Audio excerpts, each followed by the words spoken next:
just saw a video of more than 6 masked agents.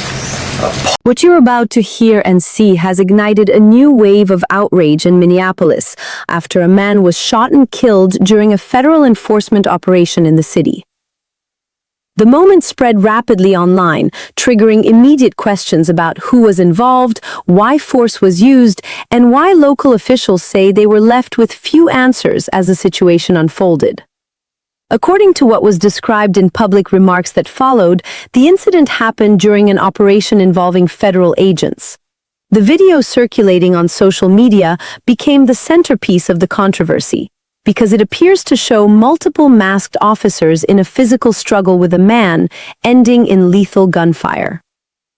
That visual is now fueling demands for accountability, transparency, and an end to the broader federal operation taking place in Minneapolis. As emotions escalated, the political response came fast.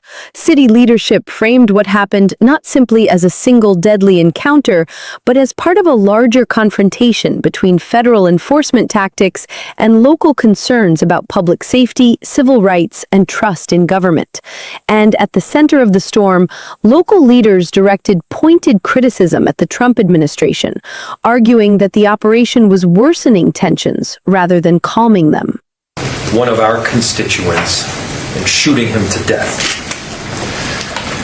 How many more residents, how many more Americans need to die or get badly hurt for this operation to end? How many more lives need to be lost before this administration realizes that a political and partisan narrative is not as important as American values?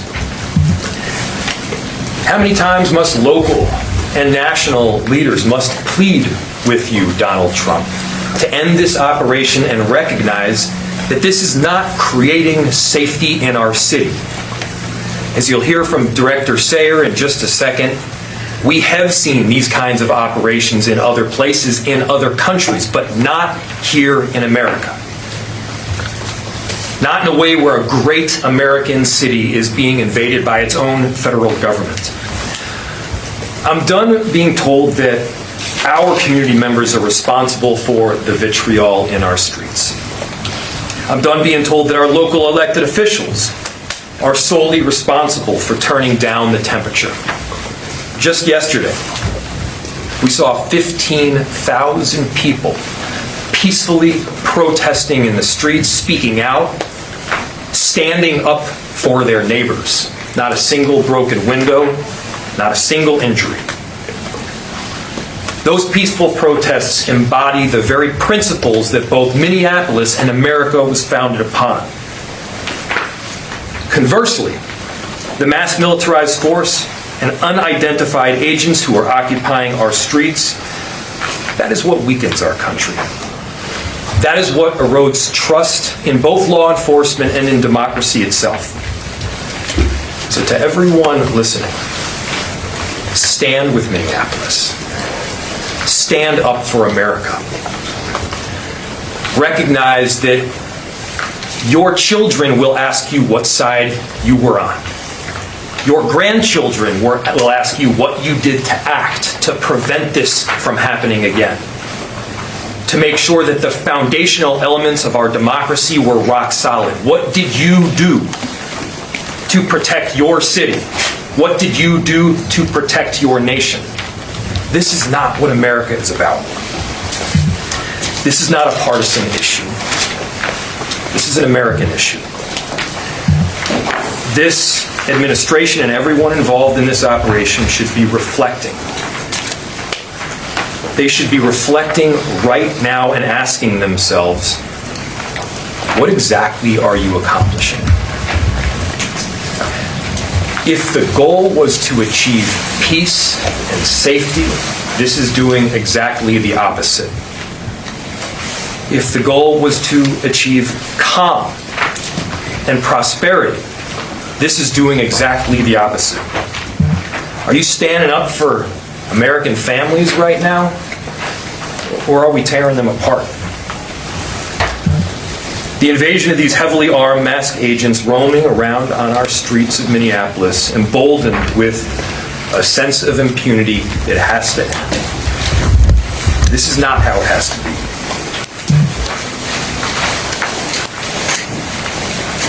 So, to President Trump, this is a moment to act like a leader. Put Minneapolis, put America first in this moment. Let's achieve peace. Let's end this operation, and I'm telling you, our city will come back. Safety will be restored.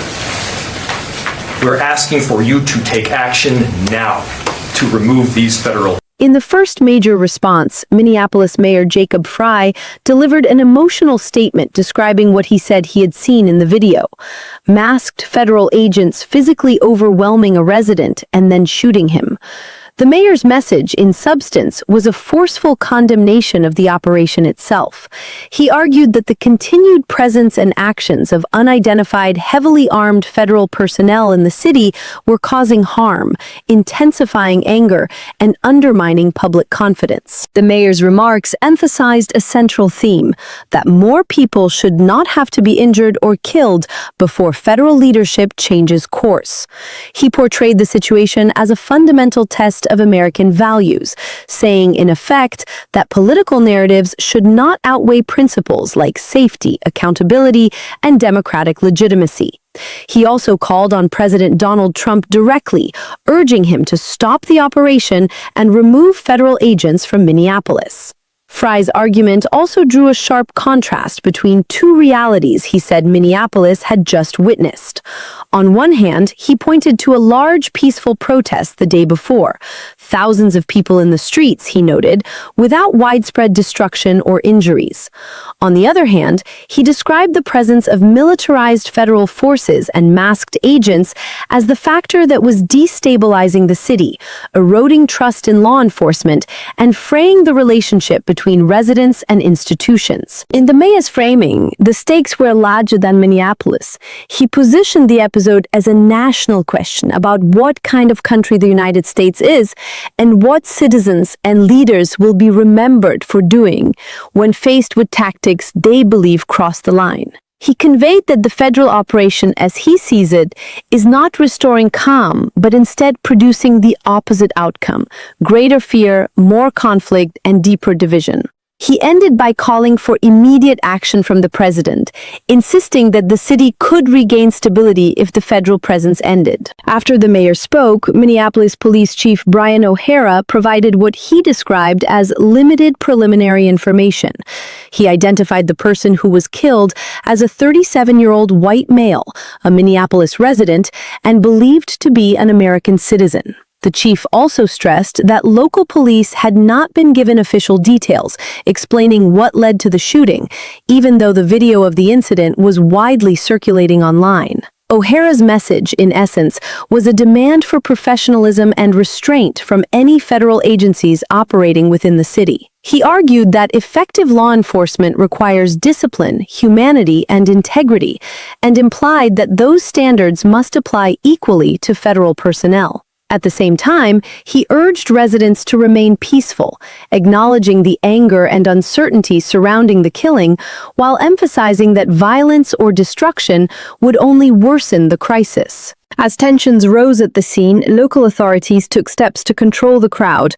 The police chief said an unlawful assembly had been declared, multiple warnings had been issued for people to disperse, and the public was told to avoid the area. He also noted that Minneapolis had requested mutual aid support from the Minnesota State Patrol and other regional partners, reinforcing how quickly the situation had become volatile. Now have reaction from Minnesota Governor Tim Walz. He said he has spoken with the White House about the incident, which he described as sickening, and called for the end of an aggressive immigration enforcement effort.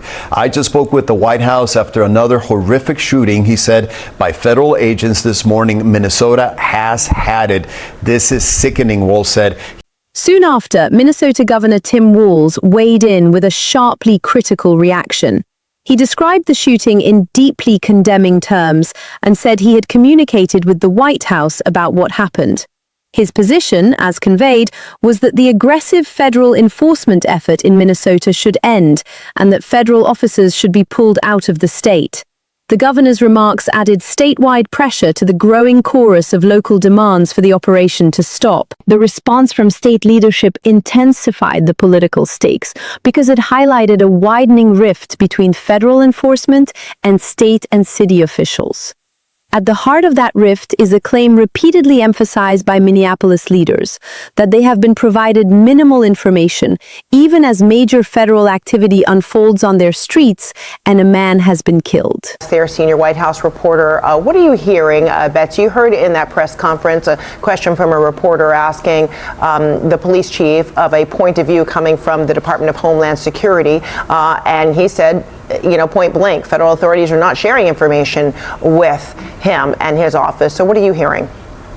Well, certainly, Frederica, this is a very fluid and evolving situation. Officials have acknowledged that to us. We also heard from local officials on the ground who said that it is a quite volatile situation. But we know that President Trump has been briefed, according to a White House official, and the Trump administration is monitoring all of this and the reaction to it extremely closely. I want to call your attention to some notable comments from the mayor of Minneapolis. He said, quote, "This is a moment to act like a leader." He was directly addressing the president there. He told him to end this operation, take action now to remove federal agents.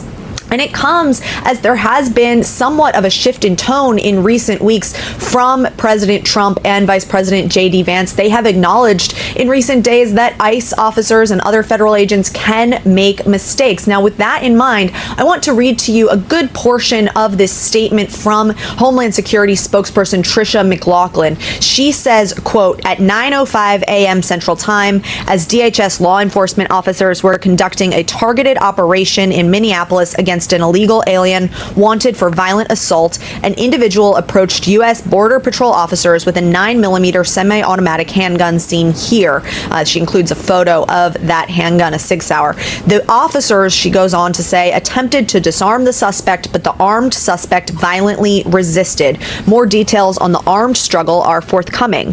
Fearing for his life and the lives and safety of fellow officers, an agent fired defensive shots. Medics on scene immediately delivered medical aid to the subject, but was pronounced dead at the scene. The suspect also had 2 magazines and no ID. This looks like a situation where an individual wanted to do maximum damage and massacre law enforcement. So certainly from the last sentence of that, no signs of de-escalation at this point from the Trump administration, and it comes as tensions on the ground are so high. This is the 3rd shooting this month by a federal officer. The first, of course, was January 7th, the deadly shooting of Renee Good. There was also 1 week later an ICE agent shot a Venezuelan immigrant who they said was resisting arrest. He had non-life-threatening injuries. And now this situation, as officials on the ground are asking for a cooling of tensions. Mm-hmm. Yeah, 3 shootings involving federal authorities, but now the second deadly of those 3. Betsy Klein, thank you so much. From the White House beat, CNN reporter Betsy Klein described the situation as fast-moving, fluid, and closely monitored by federal leadership. She indicated that President Trump had been briefed and that the administration was watching both the incident and the public reaction as it developed. Klein also highlighted the significance of the mayor's direct appeal to the president, describing it as part of a broader and increasingly urgent push by local officials to end the federal operation. She noted that in recent days, President Trump and Vice President J.D. Vance had acknowledged that federal officers can make mistakes, suggesting a shift in tone, though the administration's message on this incident, as presented, did not signal immediate de-escalation. The most detailed federal side account referenced in the coverage came from a Department of Homeland Security spokesperson, Tricia McLaughlin. As summarized in the report, the statement said that DHS law enforcement officers were conducting what was described as a targeted operation in Minneapolis aimed at an illegal alien wanted for violent assault. During that operation, according to the statement, an individual approached Border Patrol officers while armed with a 9mm semi-automatic handgun. The statement described an attempt by officers to disarm the person, alleging that the suspect resisted violently and that additional details about the struggle would follow. The DHS account further stated that, believing their lives and the safety of other officers were at risk, an agent fired what the statement characterized as defensive shots. The statement said medical aid was provided immediately, but the individual was pronounced dead at the scene. It also claimed the person had 2 magazines and no identification, and it asserted the situation appeared to involve an intent to inflict maximum harm on law enforcement. That federal narrative stands in sharp contrast to what Minneapolis officials said publicly, that they had not received official reports laying out what led to the shooting, even while videos spread across social media and public anger spiked.